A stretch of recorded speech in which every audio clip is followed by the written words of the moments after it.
Okay, I tried recording this like 10 minutes ago, but I had some customers. So, hi guys, I'm Nina Elaine. Welcome back to Nina Elaine Crochets. For some housekeeping, all of my links, including my social media, my store, all that stuff will be linked down below. So check that out if you want. I'm at a market right now. So it's been a while since I talked to you guys. I have just been really busy. I've been doing markets back to back. I've been filming here and there, but nothing really, like not enough to make a whole video about. So I wanted to start the vlog at the market. So today is Saturday. Saturday,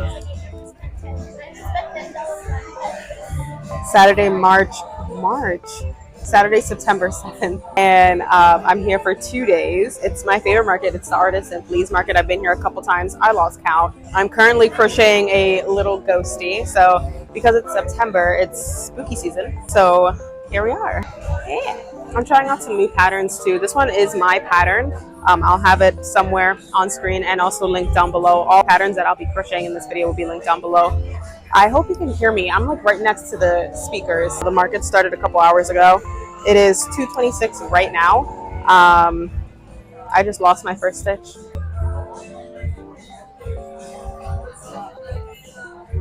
Okay, I got my first stitch back. We made some sales today. I'm just trying to keep up. I don't usually like make a lot of stuff like throughout the week or when I'm market prepping. I make enough to put on the table, which is such a bad habit. Like, do not do that. Please do not do that, because then you'll be like me and crocheting at the market. So, yeah.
I'm back home and it's a couple weeks later. Today's October 12th and I actually have a market today, but I did want to wrap up this video. As you can see by the kind of first part of this video, I showed like small businesses and stuff like that. So I just wanted to let you guys know that I am going to do things a little bit different. If you guys have been with me for a while, you know that I have a 3-step system to my market breakdowns where I talk about how much I made, my best sellers, and my experience overall. So with this one, I want to mix things up a little bit.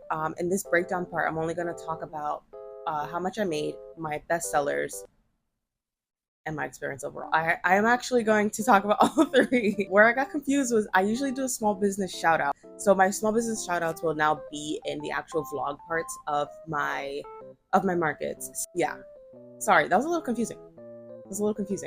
But we got there. We got there eventually. Let's get right into it. I don't have a lot of time, so I apologize if this feels a little bit rushed, but let's get into the first part, which is how much I made. So I want to talk about my expenses first, which I paid $350 to be at this market. The market that I was at was Artisan Fleas in Williamsburg, Brooklyn. That's like my favorite right now. So I paid $350, and then I paid about $75 for crochet supplies, if I remember correctly.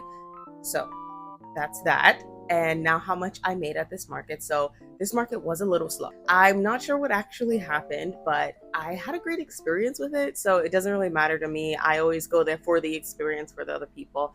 So it's completely fine. This is one of my, sadly, this is one of my markets that I did not make a lot on. So this one I made $479. It's still something. I still made back my booth fee, so that's great.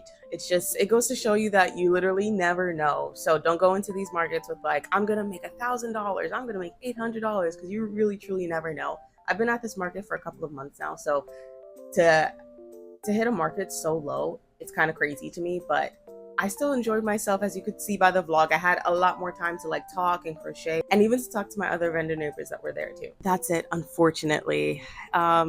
It kind of is what it is. I'm glad I at least made my booth fee back. And yeah, and I have another one today, and I was at another one last weekend. So I'm still coming back. You should like, do not get discouraged by the numbers, please, because you truly, truly never know. One weekend you can have an excellent weekend. The next one could be very, very slow. So it is what it is. So we're getting on to the next part, which are my best sellers. So because this was a slow market, I didn't sell out pretty much of anything. I had time to constantly be crocheting. I'm going to say it in the order of things that I sold the most, not that I sold out of, because I did not technically sell out of anything this market. So my best sellers, number 1 were the ducks, the little ducks. I'm going to put up a pattern, like the pattern creator and all that stuff here, and also link down below just in case you want to check them out. But the first one is the ducks. The ducks are adorable. I introduced these, they look kind of like geese. I introduced these like little geese looking ones where it's like cream with like a yellow beak. Those were like flying. I have no idea. Flying. They're ducks. Anyways, so they were like flying off of my table. It's crazy. I would put one down and it immediately got bought. So the ducks. So number 2 for the best sellers would be the ghosts. So spooky season is here. It was among us at the time of this market, but it is here, full blown. So I had time to crochet, I think like 3 ghosts while I was there, and they were also flying off the shelves. This is my personal pattern. I made a witch one, I had a pumpkin one, and then I had a regular one. The witch one, by far the best seller. Every time I would put it out, it would be like gone. The witch hat and the pumpkin are also free patterns on my Instagram. The ghost itself is on my Etsy. Everything will be linked down below just in case you want to check them out. And then finally, number 3, the best seller, the last best seller was the dinos. So the dinos are a tried and true. People love the dinos. They come there and they get them for like their little babies, for baby showers, little kids. I just do recommend that you watch how you're putting on safety eyes. So this is something I didn't really talk about yet. I've been switching over my plushies from plastic safety eyes to felt eyes because of the choking hazard. It's a lot harder to get off the felt eyes than safety eyes, so I do highly recommend going to felt. If not, get some kind of bigger backing, use hot glue, melt them in the back of the plushies. There's other ways to make them secure. I don't like those ways just because I don't like the smell of melting plastic.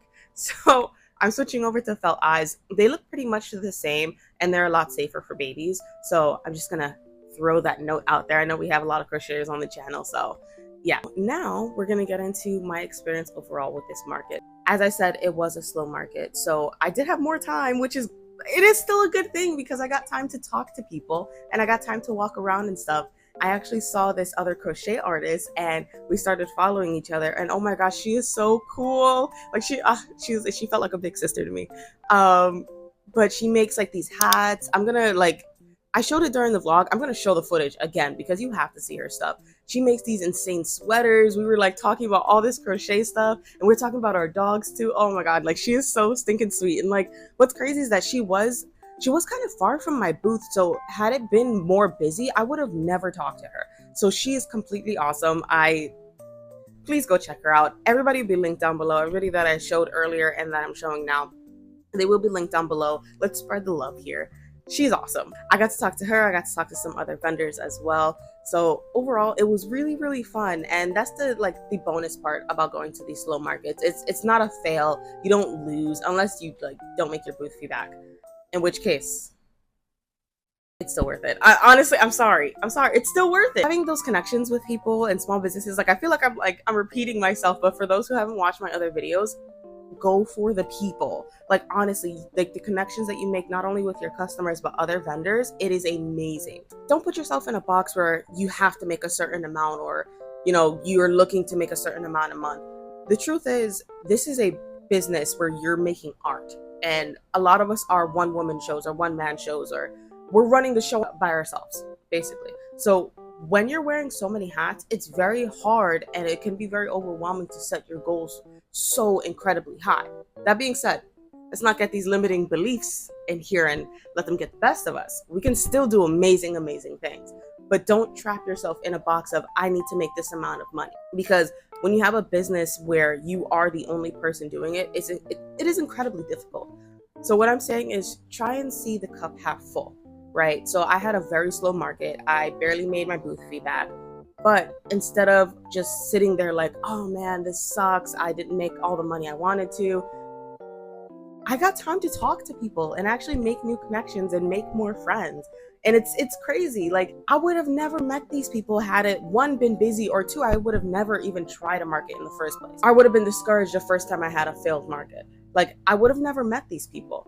So keep on going out there if you can. If it's possible for you, keep on going out there. Because at the end of the day, online is still a possibility. If you're doing this solely for the income, I would say it's not super reliable. So just be careful when you're doing these things. I try and just go for fun. Honestly, just go for fun. It makes it so much better. Even if it's a slow day, there's not a lot of customers, and guess what? You could walk around and you can meet somebody new. You never know. But I feel like I'm talking in circles now, so I'm going to wrap up this video and actually go get ready for a market that I have today. Let me know if you like this structure a little bit more, where I have more music and it's more chill in the beginning and then I talk through everything that happened during the market. Let me know. Or maybe you like a little bit of footage in the beginning and more talking at the end. Let me know what you think. Let me know what you want in the comments down below. I hope you enjoyed this video and I will see you next time. Bye.